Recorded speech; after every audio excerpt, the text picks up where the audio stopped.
നിന്റെ ആരാടാ ദുബായിലുള്ളത്? ഇടക്കിടക്ക് കത്ത് വരുന്നുണ്ടല്ലോ. നമുക്കുണ്ട് സാറേ ദുബായിലൊക്കെ ഫ്രണ്ട്സുകള്. എനിക്കും ഉണ്ടപ്പം നിനക്കുണ്ട് ദുബായിൽ ഫ്രണ്ട്സ്. എനിക്കാരുമില്ല. നിന്നോട് ചോദിച്ചില്ല. അല്ല, ചോദിച്ചാൽ തന്നെ പറയാൻ ആരുമില്ലെന്ന് പറഞ്ഞത്. 2 കത്തോ? From Divakaran, jailer, central jail. ഇതൊന്നും നിനക്ക് ദുബായിലേക്ക് അയച്ച കത്തല്ലേ?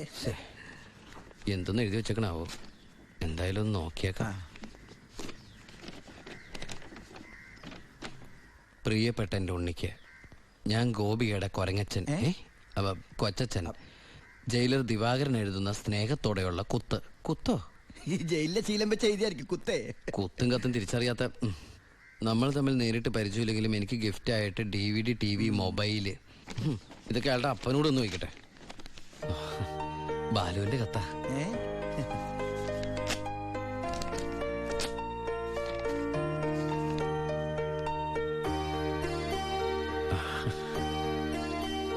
ബാലുവിന് SS സെലക്ഷൻ കിട്ടി.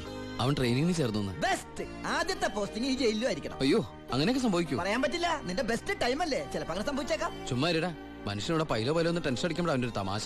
എന്നാ നീ ഒരു മറുപടി എഴുത്. നിന്റെ ശിക്ഷ കഴിഞ്ഞിട്ട് ജോലിക്ക് കയറിയാ മതി. എടാ മണ്ട, ഒരു കത്ത് ഞാൻ എഴുതിയാലും വീട്ടിൽ നിന്ന് എഴുതിയാലും കയ്യിലെത്താൻ 1 മാസം എടുക്കും. ദുബായിലുള്ള എന്റെ ഫ്രണ്ട് കാസമിന്റെ പണിയാ കത്തുകൾ അങ്ങോട്ടും ഇങ്ങോട്ടും കൈമാറി അയച്ചോണ്ടിരിക്കുന്നത്. ഇത് ഞാൻ എഴുതിയ കത്താണല്ലോ. ചേട്ടാ, ഈ കത്ത് എങ്ങനെ ഇവിടെ വന്ന്? സാർ ആരും നോക്കണത്? ഇത് കണ്ട, ഞാനിത് ദുബായിക്ക് എഴുതിയ കത്ത. ഇതെങ്ങനെ ഇവിടെ വന്നു?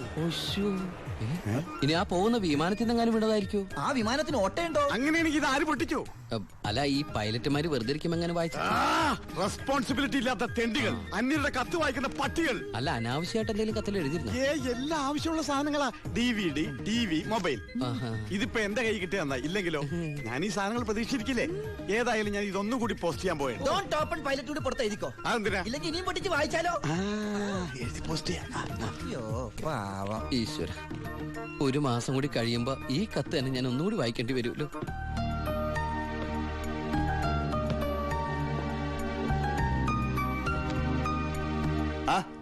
എന്താടോ? വാ.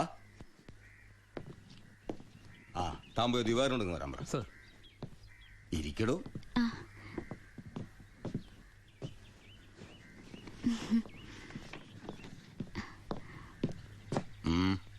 സർ, സി ബ്ലോക്കിൽ ചിന്നാടനും പരമശിവനും തമ്മിൽ വീണ്ടും തല്ലുണ്ടായി. അവൻ പല തവണയായി ചിന്നാടന്റെ മെക്കെട്ട് കയറണം. താൻ പോയി തൂക്കിയെടുത്തോളൂ ആടോ ആ പരമശിവത്തെ. നിനക്ക് എന്തിന്റെ സൂക്കേടാണ്? മറ്റുള്ളവരോട് മര്യാദയ്ക്ക് പെരുമാറാൻ നിനക്ക് ഇവനോട് മാത്രം എത്ര വലിയ സൂക്കേട്? സൂപ്രണ്ടിന്റെ കൈ കിട്ടിയാലുണ്ടല്ലോ പിന്നെ എനിക്കൊന്നും ചെയ്യാൻ പറ്റില്ല. അവനാണെങ്കിൽ സൂപ്രണ്ടിന്റെ ആളും. ഞാൻ വതളങ്ങിയ അങ്ങോട്ടും ഇങ്ങോട്ടും അറിയും. എന്താണ്? എനിക്കും ജീവിക്കണ്ടോ? അച്ഛന്റെ അസുഖം എങ്ങനെയുണ്ട്? പ്രഷർ പെട്ടെന്നൊന്ന് കൂടി, കുഴഞ്ഞു വീണു. ഉടനെ ഇങ്ങോട്ട് കൊണ്ടുവന്നു. ഇവിടെ ഇപ്പോ മെഡിക്കൽ കോളേജിൽ അഡ്മിറ്റ് ചെയ്തിരിക്കുക. അതുകൊണ്ട് നേരിട്ട് പറയാൻ വന്നതാ. ഓ, ഇങ്ങോട്ട് കൊണ്ടുപോടോ. ചെല്ലടങ്ങട്.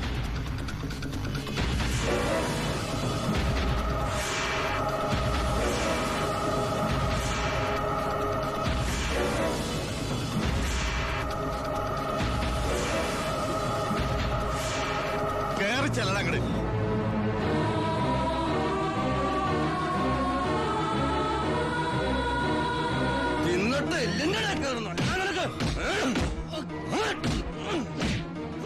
മോളെ, നീ പോലും വാ.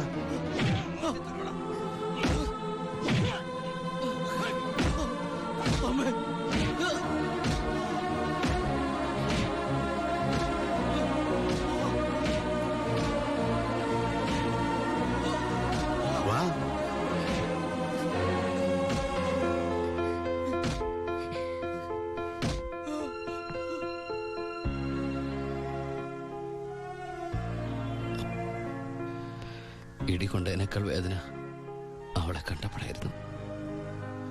ഇനിയിപ്പോ വീട്ടുകാരറിയും, നാട്ടുകാരറിയും. അടുത്ത വണ്ടിക്ക് എന്റെ കുടുംബം മൊത്തം ഇവിടെ എത്തും. ഞാൻ ഈ കളിച്ച കളിയൊക്കെ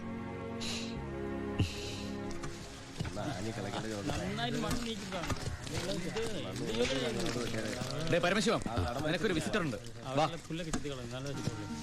ഈശ്വര, അമ്മയായിരിക്കും.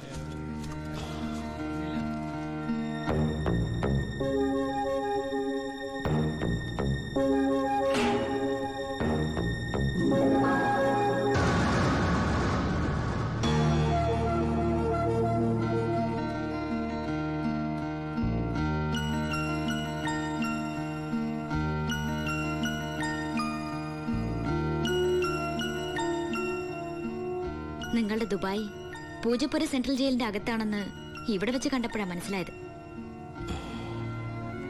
താൻ എന്താ എന്റെ അടുത്ത് പറഞ്ഞത്? അന്ധയായ പെൺകുട്ടി തനിക്ക് വേണ്ടി കണ്ണിൽ എണ്ണ ഒഴിച്ച് കാത്തിരിക്കുകയാണെന്ന്, അതും ക്രിസ്ത്യാനി ഷേക്കിന്റെ വീട്ടില്, അല്ലേ? അച്ഛനും കൊച്ചച്ഛനും അറിയാതെ ഞാൻ ഇവിടെ വന്നത് നിങ്ങളെ കണ്ട് രണ്ട് വർത്താനം പറയാനാ. പാവ അമ്മ മൂത്ത മോനെ കുറിച്ച് പറയുമ്പോ 1000 നാവ. ഒരു കുടുംബം മുഴുവൻ അവിടെ നിങ്ങളെ സ്നേഹിച്ചു കൊല്ലുക. എന്നിട്ട് ഇനി അവരെ ചതിക്കാൻ ഞാൻ സമ്മതിക്കില്ല. എല്ലാവരും അറിയണം.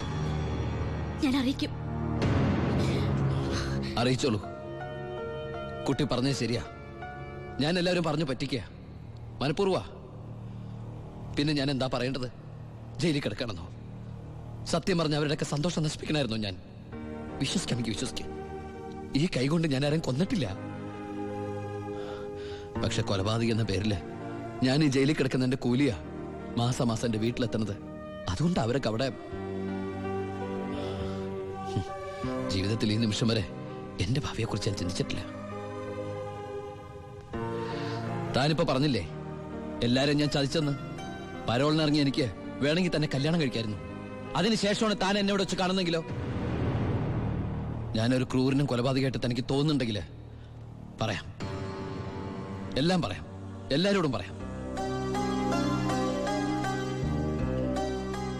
ഒരു കള്ളക്കഥയുണ്ടാക്കി തന്നെ ഞാൻ വിശ്വസിപ്പിക്കാൻ ശ്രമിച്ചത് തന്നോടുള്ള ഇഷ്ടക്കുറവുണ്ടല്ല, നിന്നെ എനിക്ക് ഒരുപാട് ഇഷ്ടമായതുകൊണ്ടാ.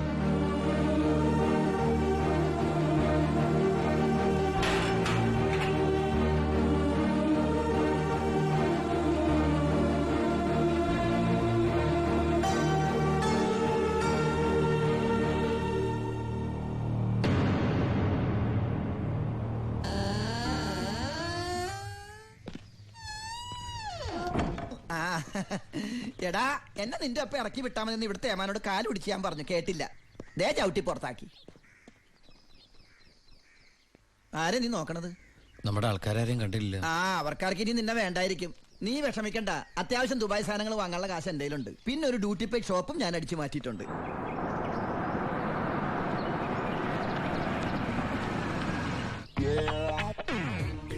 എന്റെ ഈശ്വര, അമ്മയെന്ന് പറഞ്ഞാണല്ലേ. അനിയ, ആ കണ്ണാടി ഒന്ന് തിരിച്ചു. ചുമ്മാരിടാ.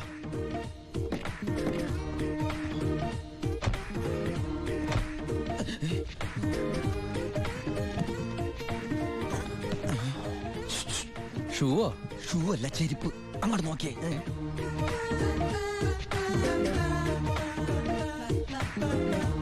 പൊറിഞ്ചു, അവളെ കണ്ടിട്ട് എന്ത് തോന്നണു? എന്തെങ്കിലും തോന്നിയാ തന്നെ എനിക്കങ്ങനൊന്നും തോന്നാൻ പാടില്ലല്ലോ. നീ കെട്ടാൻ പോണ പെണ്ണല്ലേ. അവൾ എനിക്ക് എന്റെ അമ്മയെ പോലെയാ. പോടാ.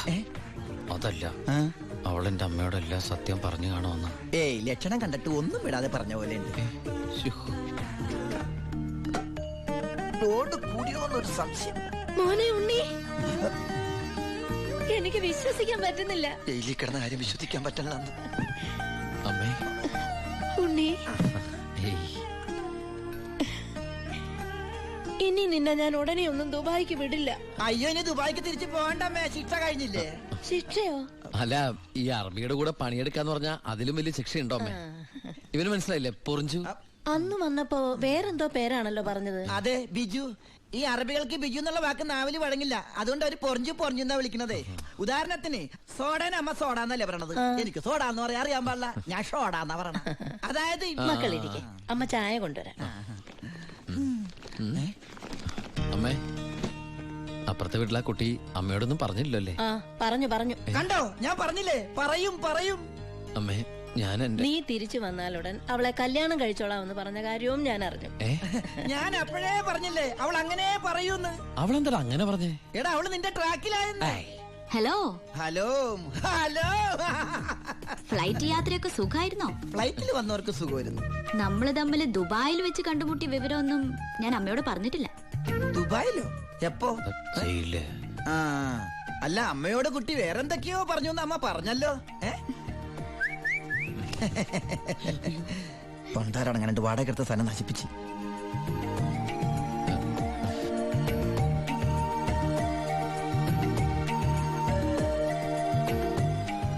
അച്ഛനെ കണ്ടില്ലല്ലോ. അതിനിത് പള്ളിയല്ലല്ലോ. കുട്ടിയുടെ അച്ഛൻ.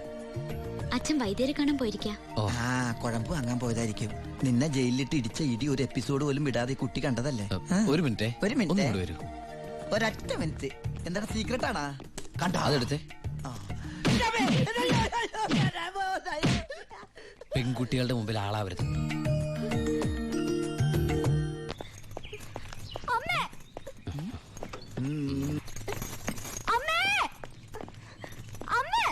എന്താടി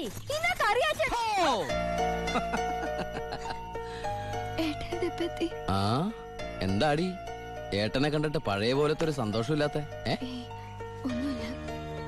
എന്തിനാ മോളെ? നിന്റെ മുഖം കണ്ടാൽ എനിക്ക് അറിഞ്ഞൂടെ എന്താ പ്രശ്നം?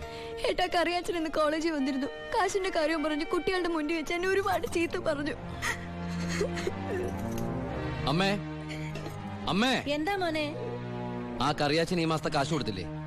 6 മാസമായിട്ട് നീ കാശ് അയച്ചില്ലല്ലോ മോനെ.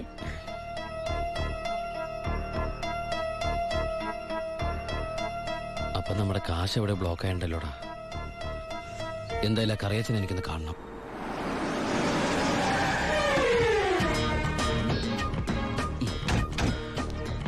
കറിയാച്ചനുണ്ടോടോ? ആരാ? എന്താ കാര്യം? വേണ്ട. അല്ലേ ആരാ? ദുബായിക്കാരൻ എപ്പോ എത്തി? വാ വാ ഇരിക്കേ.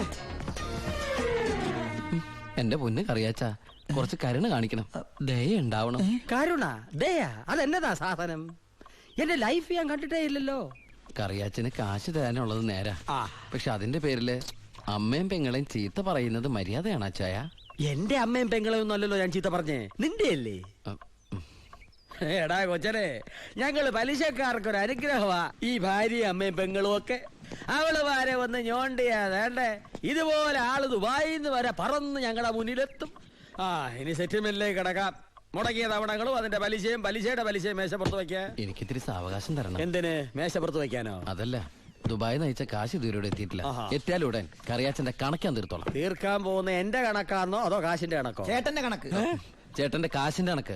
എങ്കിൽ എന്റെ കണക്ക് എപ്പ ക്ലോസ് ചെയ്യും പറ? കാലനല്ലേ അറിയൂ. ഈ എലുമ്പനേതാ? എന്റെ ഫ്രണ്ടാ. എങ്കിൽ ഈ ഫ്രണ്ടിനോട് എന്റെ ഫ്രണ്ടിൽ നിന്ന് മാറി നിൽക്കാൻ പറ, ഇല്ലെങ്കിൽ ഈ ഫ്രണ്ടിന്റെ ഫ്രണ്ട് ചളുക്കാൻ എനിക്ക് തോന്നും. ഇപ്പോഴത്തെ ഷേപ്പിൽ നിന്ന് ഷേപ്പ് മാറി വല്ലാത്ത ഷേപ്പായി പോകും. അതിന് പുറത്ത് നിന്നോട്ടോ. എന്റെ കറിയാച്ച, ഒരു മാസത്തിനകം ഞാൻ മുടക്കം വരുത്തിയ തുക തന്നു തീർത്തോളാം. ബാക്കിയൊരു 6 മാസത്തിനകം സമ്മതിക്കണം. പലിശ കൂടും. എന്ത് വേണേലും തരാം. ദയവ് ചെയ്ത് എന്റെ വീട്ടിൽ കയറി ബഹളം ഉണ്ടാക്കരുത്.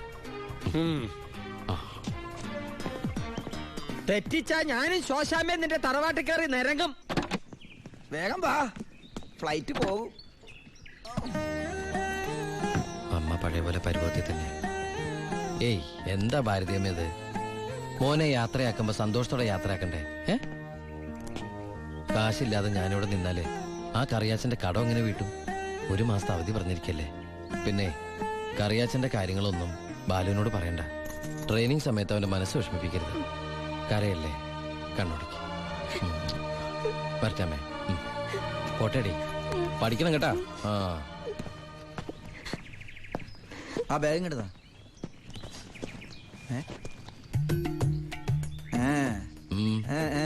എന്താ കണ്ടില്ല, യാത്ര പറഞ്ഞില്ല അല്ലേ? ആ ബാഗ് എടുത്ത് കളിച്ച്. അതേ വന്നല്ലോ.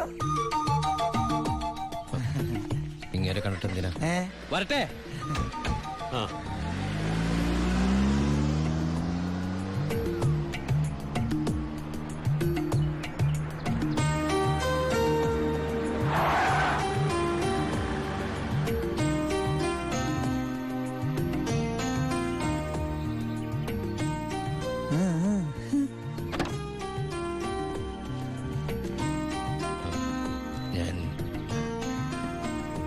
സത്യമായിട്ടും ദുബായിലേക്ക് തന്നെയാണോ പോണേ?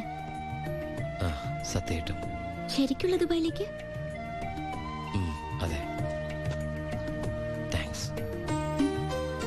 ആരോടൊന്നും പറയാത്തതിന്.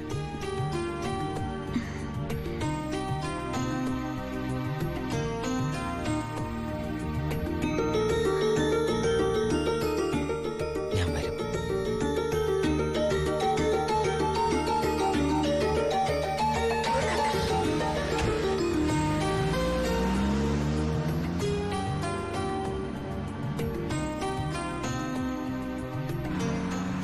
അപ്പൊ എന്റെ റോള് കഴിഞ്ഞല്ലേ?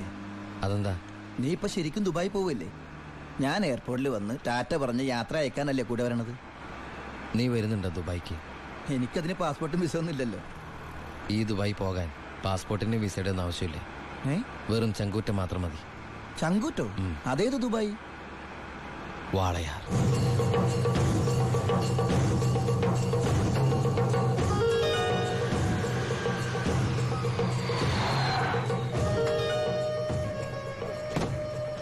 ഇങ്ങോട്ട് ഇറങ്ങണ.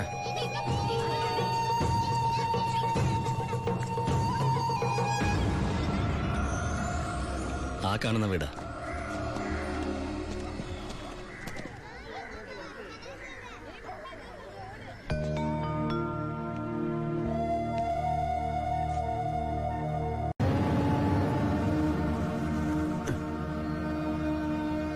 ശിവ,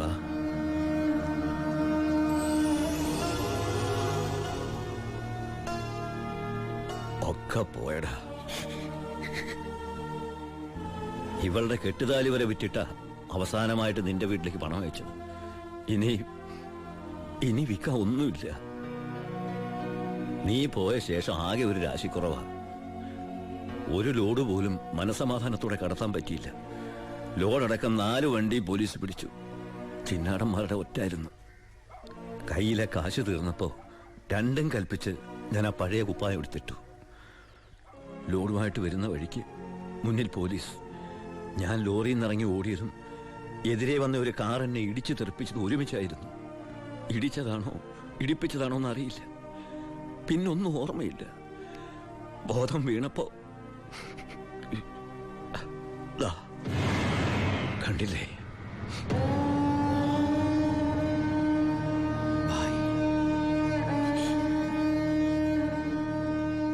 ചികിത്സയ്ക്ക് ലക്ഷങ്ങളായി. വീടൊക്കെ ആ വഴിക്ക് പോയി. കാലു പോയതോടെ ഞാൻ ഒന്നിനും കൊള്ളാത്തവനായി. വെറും വേസ്റ്റ്. വണ്ടി ഓടിക്കണമെങ്കിൽ വലത് കാലം വേണ്ടടാ ആക്സിലേറ്റർ ചവിട്ടാൻ. പോലീസ് വരുമ്പോ ഇറങ്ങി ഓടാനും വേണ്ടടാ കാല്. ഞാൻ ഒന്ന് ട്രൈ ചെയ്യാന്ന് പറഞ്ഞതാ, പക്ഷേ അപ്പൊ സമ്മതിച്ചില്ല. ഇവൻ എന്തെങ്കിലും പറ്റിയ എനിക്ക് സഹിക്കാൻ പറ്റൂടാ. ശിവ, നീ വന്ന വിവരം വാളയാറ് മുഴുവൻ അറിഞ്ഞു. നിനക്ക് സുഖമല്ലടാ? നീ എപ്പോഴാ തിരിച്ച് നാട്ടിലേക്ക്? ഭായിയെ നിലയിൽ തനിച്ചാക്കിട്ടോ. തൽക്കാലം നാട്ടിലേക്കില്ല. പിന്നെ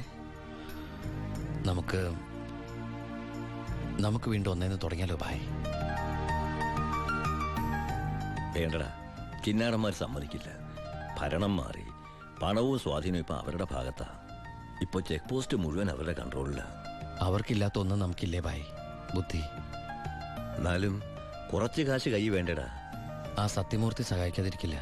നമ്മളും ഒരുപാട് ഉണ്ടാക്കി കൊടുത്തല്ലേ. ശ്രമിക്കാം ഭായ്. അച്ഛായ, നിന്റെ കൂടെ ഞങ്ങളുണ്ടാ. പഴയ ഒരു ഉഷാർ